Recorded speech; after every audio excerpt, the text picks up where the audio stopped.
Información, diálogo y análisis con nuestros invitados. Son las 7 de la mañana con 44 minutos y a esta hora recibimos a nuestro siguiente invitado. Él es André Benavides, experto en Derecho Constitucional, con quien vamos a hablar acerca de la propuesta de consulta popular del Gobierno Nacional, el contenido de la misma, la expectativa que tiene el presidente de la República de que esta consulta pueda darse hacia finales de este año, como lo había manifestado, y la serie de comentarios y reflexiones que se han derivado precisamente del contenido de esta consulta en las últimas horas. André, ¿qué tal? Muy buenos días, bienvenido. Buenos días, estimada Belkis. Un cordial saludo para ti y para toda la audiencia de Mecuro Noticias. Gracias por estar con nosotros esta mañana, André. Una primera mirada de estas 7 preguntas que las dio a conocer el presidente de la República a inicios de esta semana. Habrá quienes digan, el gobierno encontró un tema para distraernos a lo largo de esta semana, para mantenernos entretenidos, digamos así, y no abordar otros temas que también hacen parte de la coyuntura y que son necesarios como sociedad. Pero yo en lo personal digo, aun cuando pueda ser eventualmente un elemento distractor, sí hay que hablar acerca de las pretensiones detrás de una iniciativa como esta. Mira, las preguntas de consulta popular todavía no conocemos cuál es su alcance. En mi opinión, es un tema de revancha política debido a que la Corte Constitucional suspendió la aplicación de varias normas de las leyes que han sido impugnadas en su constitucionalidad. Y claro, en ese momento se plantean una serie de preguntas de consulta popular que a la final del día existen errores en la forma y en el fondo, porque no cabe hablar de una pregunta de consulta popular respecto de la eliminación, por ejemplo, del fondo partidario y de promoción electoral de los partidos políticos cuando todavía no se agota el trámite en la Asamblea Nacional. Entonces, ¿cómo vas a preguntar algo de eso cuando el trámite no está agotado? O aspectos que necesitan otro tipo de procedimiento y que todavía no se lo ha realizado, como es la eliminación del Consejo de Participación Ciudadana. Lo responsable hubiera sido por parte del presidente de la República es que diga, mira, voy a plantear reformas constitucionales que son estas y tengo que enviar el texto a la Corte Constitucional para que me califique la vía. Y en función de la calificación de la vía, yo voy a convocar a consulta popular o voy a mandar a la Asamblea Nacional. Es lo que debía haber ocurrido. Pero aquí se dijo por decir, porque incluso ayer en un medio de comunicación la ministra de Gobierno ni siquiera sabía cuáles eran los anexos de la preguntas de la consulta popular, cuándo se iba a presentar y qué es lo que contenía. Entonces me parece que fue una medida desesperada, al apuro, para tener un relato en contra de la Corte Constitucional. Y el haber anticipado una fecha días atrás, ejercer una suerte de presión, digamos así, el objetivo. Puede ser que eso sea el objetivo, porque claro, se dice consulta popular para diciembre sobre esos temas. Uh-huh. Pero imagínate, estimada Belkis, tú que dominas también temas legislativos, sabes que si es que se presenta una reforma parcial a la Constitución para eliminar el Consejo de Participación Ciudadana, tiene que pasar el filtro de la Corte, primero que demorará un mes, y después, si es reforma parcial, tiene 2 debates en la Asamblea Nacional, y entre el primero y segundo debate Medio un hay año. un curso de 3 meses. Entonces, hasta que apruebe eso la Asamblea Nacional, nos coge Navidad y Año Nuevo. Uh-huh. Pues para diciembre no creo que haya la consulta popular, al menos sobre aquellas preguntas que tienen que ver con reforma parcial a la Constitución. Ahora, André, de lo que se conoce hasta el momento, porque es lo que tenemos, la publicación del presidente de la República a inicios de esta semana, con al menos el esquema de lo que serían estas preguntas. Cierto es que de estas 7 preguntas, uno de los temas que más ha encendido las alarmas o más discusión ha generado tiene que ver con el tema de la Corte Constitucional y la posibilidad de que los jueces constitucionales sean sujeto de juicio político. Sobre esto ya se ha dicho bastante en los últimos días y se tiene esta preocupación de que en adelante, si es que esto prospera, los jueces puedan estar sometidos a presiones políticas que determinen justamente sus fallos y sentencias. Y esa es una preocupación que tenemos la ciudadanía, la academia, el foro jurídico, que los jueces constitucionales sean sujetos de control político de la Asamblea Nacional.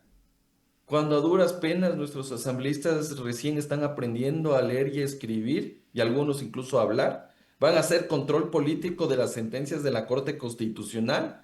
Cuando se cuestionan los boletines de la Corte Constitucional y no se lee el contenido de los autos de admisión, Ujú. aquellos van a hacer control político a la Corte Constitucional. Eso lo que hace es desnaturalizar el sistema de pesos y contrapesos que existe en un Estado constitucional, que es muy diferente a un Estado legal de derecho que tiene otro tipo de alcance. En un Estado constitucional, la Corte Constitucional tiene otra importancia y la Corte Constitucional está blindada. Pero aquí lo que va a pasar es que si es que el juez me cae mal, la decisión que tomó no me favorecía políticamente o personalmente, lo que hago es juicio político y me tumbo la Corte Constitucional.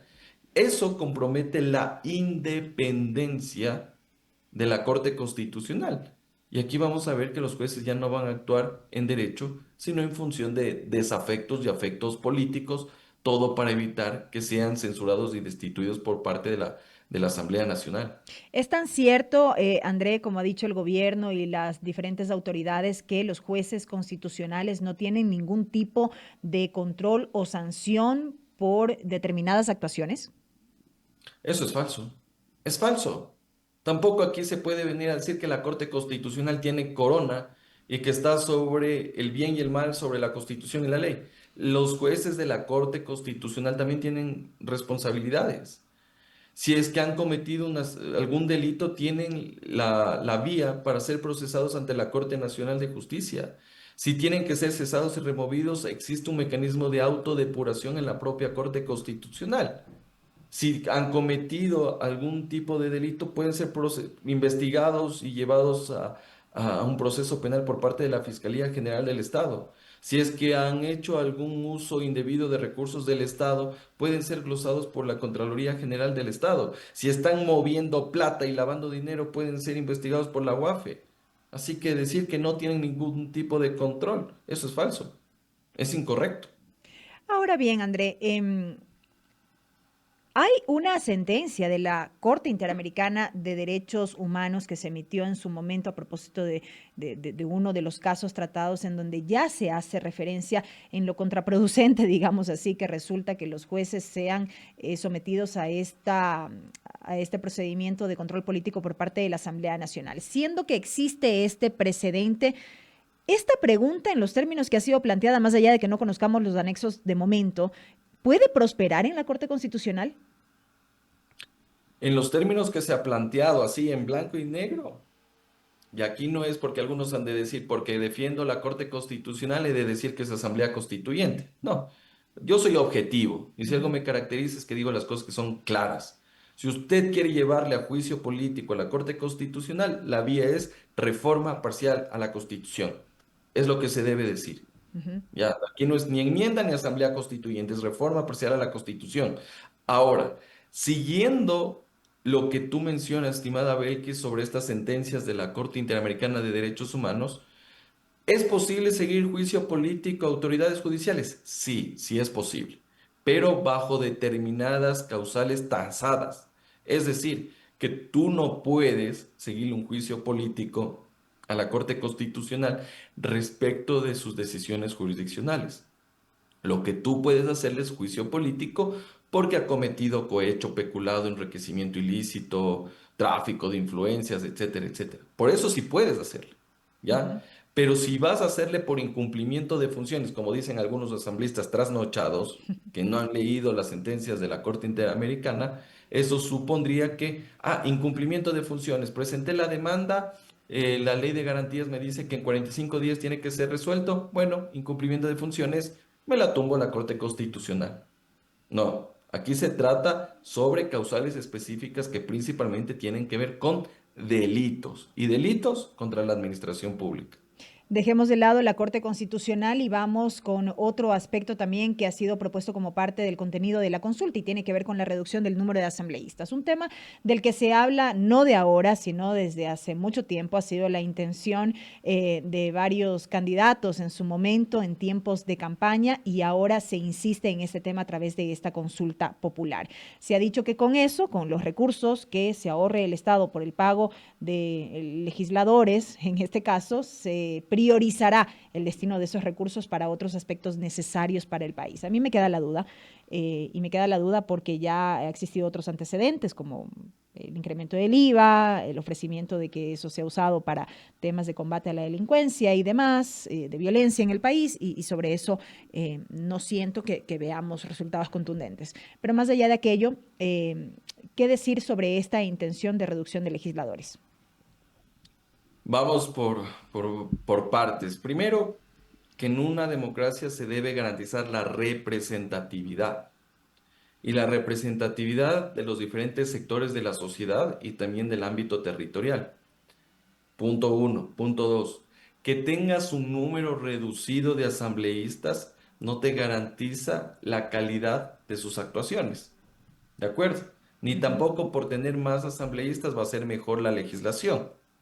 Porque el problema aquí no viene, no tiene que ver con el número de asambleístas, sino ya con el sistema político y electoral al momento de escoger a los cuadros políticos que van a sentarse en esa curul.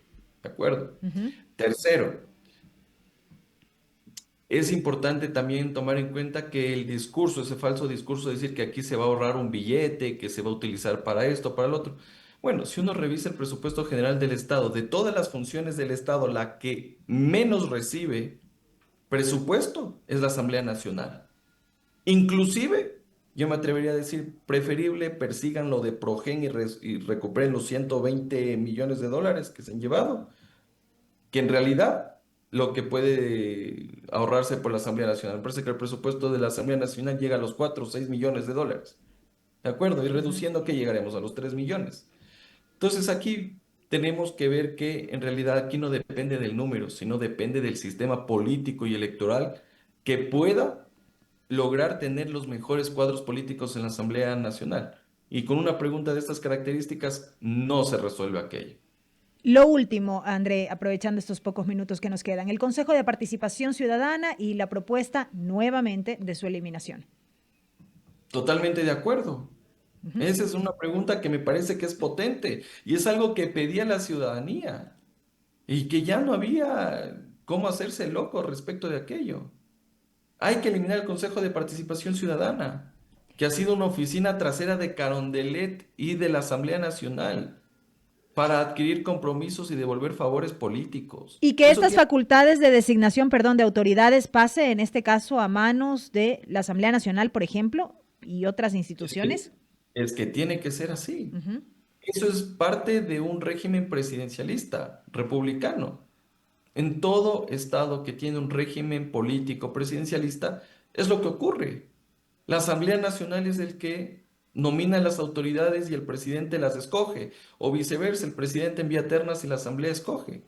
Eso es lo que funciona, porque al menos ahí esas bancadas legislativas y ese presidente se va a hacer cargo cuando algún pillo logre obtener un puesto de control en una institución del Estado, que se haga a cargo de quién nominó y a quienes escogieron.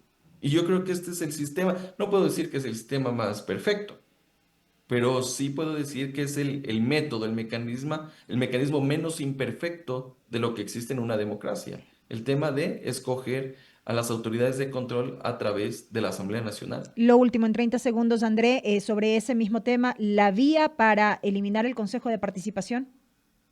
Reforma parcial a la Constitución, eso ya lo ha dicho la Corte Constitucional en un sinnúmero de dictámenes. Así que la consulta popular vía enmienda a través Ujú. de consulta popular no sería posible en este caso. Correcto, André. Con eso me quedo. Muchísimas gracias por haber estado con nosotros esta mañana. Gracias a ti.